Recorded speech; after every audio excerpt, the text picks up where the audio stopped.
আসবে।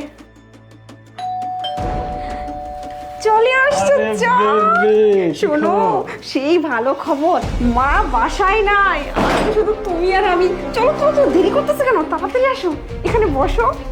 আজকে মজায় মজা, তুমি আর আমি বাসায়, মা নাই। আর কখন আসবে, মানে আসবে কিনা সেটার কোনো ঠিক আরে নাই। কোথায় গেছে?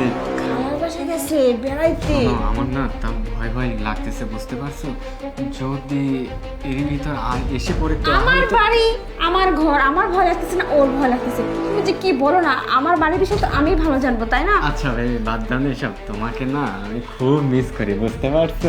এটা তো আমিও করি, কিন্তু কি করবো বলো, একসাথে সময় কাটানোর মতো তো কোনো সুযোগ নেই। আজকে যখন পাইছি না, আজকে সুযোগটা হাতছাড়া করা যাবে না, বুঝছো? কিন্তু আমার একটা ভয় হয়, বুঝতে পারছো? যদি তোমার আম্মু কোনো মতে জানতে পারে তাহলে তো সমস্যা হয়ে যাবে। কিভাবে জানবে? আমি না জানানো পর্যন্ত কিছুই জানতে পারবে না। আর তুমি যে আসছো, কেউ কি তোমাকে দেখছে?